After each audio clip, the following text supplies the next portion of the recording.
Hello, everybody. It is Wisdom Wednesday, which it means we are almost at the end of October. Tomorrow is Halloween. Can you believe it? It is already going to be the end of the year. We are getting into holiday season.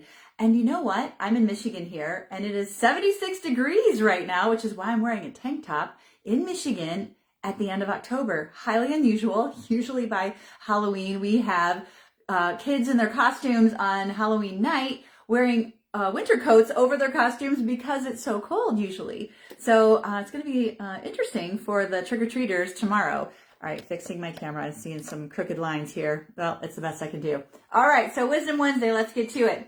Liz Shirley asked, what do I do with anger and rage when the breathing exercises don't help? Great question. So with anger, we have a powerful emotion right there. Anger is actually on that scale of consciousness above depression. We talked about this before. So it's a really powerful emotion. And the thing about anger is it can be a good boundary setter. It can keep everyone away. And they just don't want to come close. So it's like actually a very useful tool, especially if you learned how to use it when you were younger to keep a barrier, or if you learned from somebody else that's how they did it, right? So sometimes maybe we had an angry caregiver or someone who used anger to set boundaries, that we tend to learn some of that too. But the question is, what do you do when the breathing exercises don't help? Well, that is a great question, because when we have tools and we're finding that they're not working, that usually means that there's something deeper going on. So it's one thing to have anger and, you're just usually a positive person and nothing usually bothers you. You've already worked on yourself. You're already kind of in the state of, I've got a high resilience and my adaptive capacity is great. And then something happens that just ticks you off, because let's face it, we are humans and we're going to have emotions. So you have an anger moment and the breathing exercise. Okay, it works. But when we have exercises and they're not working, it's probably because there's some deeper seated reason why we're having the issue, why we're having the emotion. And if we have an emotion, the surface level thing is what happened right before it, right? What happened right before you felt angry? Was it something somebody said, something someone did, something you heard, something you saw? Whatever it is, notice it. And I would say this for any emotion that you are tracking, get a little sheet or a journal and just notice on this day, especially if it's something that is an emotion that repeatedly comes up for you. When you get really curious and you start doing inner work, we want to do judgment-free awareness around ourselves and kind of track, what's coming up for me. As empaths, we tend to have a lot of emotions and we can take on other people's emotions, or we just might be emotional because of the state of the world. Anything could just get us into our emotions. We are emotional beings, and then as empathic people, we tend to be even more emotional and be impacted a little more easily and have a much richer experience inside because we're highly sensitive people. So with the energy of anger specifically, when you get to a place where you are already in anger and rage, whatever you're doing, you need to just stop.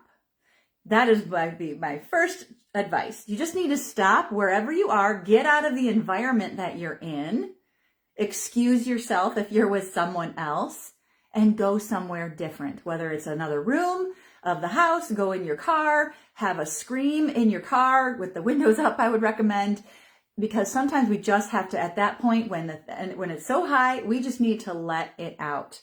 Sometimes with clients, there's an exercise that I'll do where we actually are going to use a pillow and we're going to do our own kind of tantrum into the pillow. But we're doing this in a safe place where we have a script that we're kind of going by, or a step-by-step, here's what I'm going to do before, here's what I'm going to do after. And we're not necessarily doing it right in the moment of a real thing. We're kind of recalling it back to let it out and allow ourselves to have that cathartic release.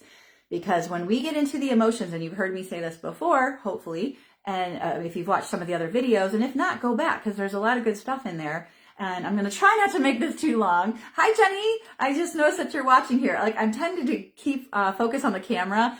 So if I don't say your name and you do show up live, I apologize. So it is nothing personal, but thanks for watching.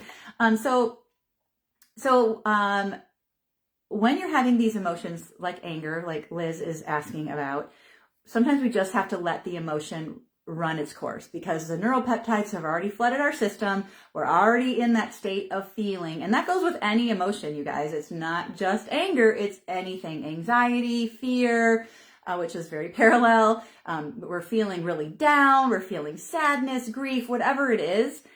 We have to just let that emotion ride its course. If it is so intense and nothing's working, we've tried tapping, we've tried breathing, we've tried box breathing, we've tried coloring, we've tried whatever, we've tried taking a walk. We just sometimes need to just allow time to do its thing and let our body just let it out, let it go. And then go back and revisit some of these things, like have the recall of what happened right before I got angry. Who said what? What happened then? I do have a little exercise I'll walk you guys through at another time. It's actually what you do when something like this happens so you can change your reaction. But I'm not prepared to go through that today. I'm just going to answer this question. So that is another method that I will probably deliver maybe next week.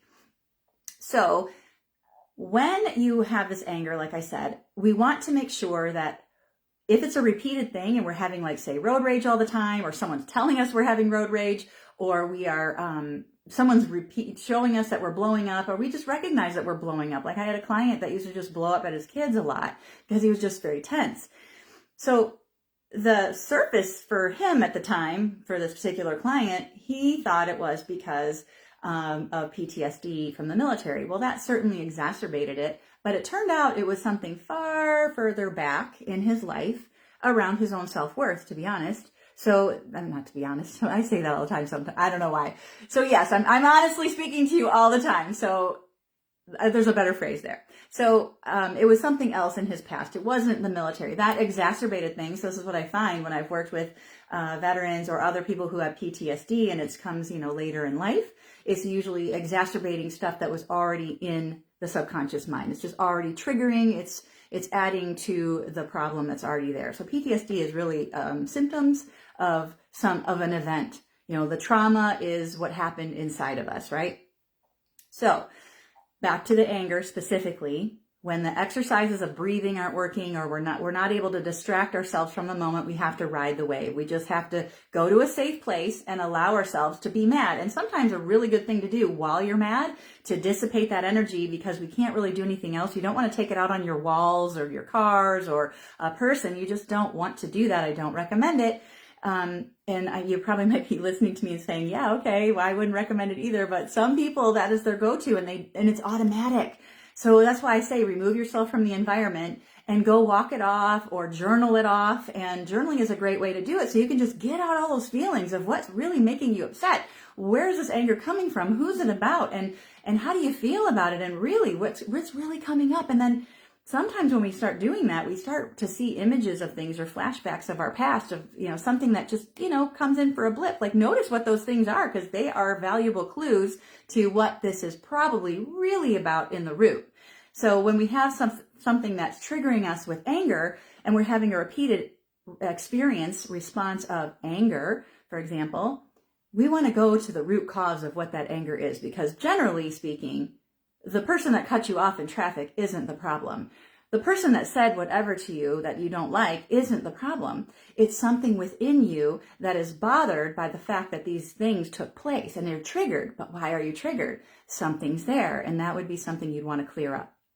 So the next step to do, if the breathing exercises and some of these other tools that you have aren't working in the moment, would be, again, ride the wave, and then seek someone professionally to help you get to the root of those issues. I am one of those people. I love helping highly sensitive people work through your emotional blocks and barriers so that you can live your life on your terms versus your emotions' terms. And those emotions and feelings that you have are real. And sometimes we just need to have a little tending to. I don't want to say, like, not trying to make it insignificant or small, but sometimes we don't even realize what's at the root of it. We might have a good idea. Oftentimes when I will share with somebody or create, make the connect, sometimes it's not apparent right away until I start asking a few questions. And then people are like, oh my gosh, of course, this is it. Well, then we can start from that point, because awareness is the key, the first step to really getting through. But awareness doesn't necessarily dissipate the problem. There's beliefs associated with it. There's usually limiting beliefs. There's decisions we've made around things. There's usually an event or some memory attached to it, and the memory doesn't have to be some big profound memory. It could be something super simple that happened in 5 seconds. And you'd be really surprised maybe if you don't know much about the subconscious, but it doesn't miss a thing. And it links all kinds of things that aren't even linear to our conscious mind. And even if it were to be explained, we'd go, what? I don't even see how that's connected. Well, it is. And anything that's in our environment and is happening at the same time, an event happened, it links it together. And sometimes when we are remembering things, we are remembering them our memory is, our conscious memory recall is not accurate. Our subconscious mind has all kinds of recall that's connected to your mind and your body. And that's why we have a very visceral feeling when we have anger show up, and we get red in the face maybe, or we shake, and it's all in our system, and we're there and we can't get out. But you will, because you've done this before, and you know that you eventually get to the other side of it.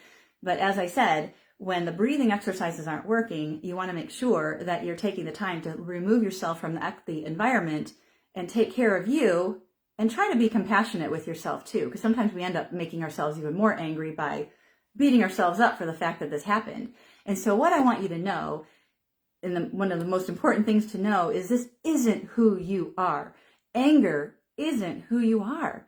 It's not. You are an emotional being with feelings, and we all feel feelings, and you're allowed. But what happens is sometimes we have these triggers that set off these neurochemicals in our system, and we have a mind-body connection that is so powerful, and it just sets us off into this rage or this anger or whatever it is that happens next for us. But the good news is, as I say this all the time, is you can change it. You can change it by changing the memories associated, changing the beliefs. And, we can't just will it away. We can't just say, okay, I'm not going to be angry. I'm going to be positive, positive, positive, think positive. That doesn't work. Why? Because if we are trying to push on positive over something that's so powerful like anger, and it's been ingrained in us for so long, and we've been doing it for so long, and just saying, I'm a positive person, I'm a positive person, I'm a positive person, it does a little something, but it's not going to make the change. It's not sustainable. So we want to do something that's sustainable, and that's getting to the root of the issue. But managing the issue in the moment when it gets so out of control, that's where we want to take care of ourselves and do what we can to just breathe, relax, calm, don't hurt anyone, don't hurt ourselves, know ourselves well enough of what to do, have a plan in place of what to do. Like, okay, next time anything like this happens, I'm going to leave the area.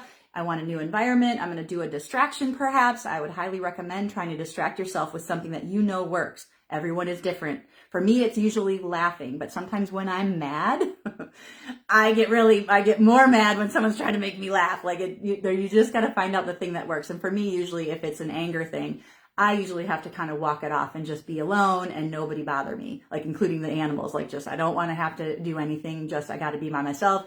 And usually writing some things out usually helps. Tapping is usually a really good thing for me too, because it does immediately take down the nervous system. However, the repeated things, as I mentioned, you want to find someone that can help you through your own blind spots and get to the root of the issue and help you get to the other side. So again, you are free of that and building resilience so you're not experiencing that like before until, something happens that's just a normal, like, oh yeah, I'm going to get angry because, or maybe not even angry. It doesn't even have to be anger. It can be just like, oh, I just got mad, and it doesn't last. Right? Wouldn't that be great if you're someone that experiences anger and you just are kind of like, oh yeah, and not that you're apathetic, but you're just like, yeah, it's not that big of a deal. Where someone else, it might be off the charts, right? That's where we want to be. We want to be in a place that's just more homeostasis, and like I can feel the feeling and I can let it go, and oh, okay, and I'm back to my peace again.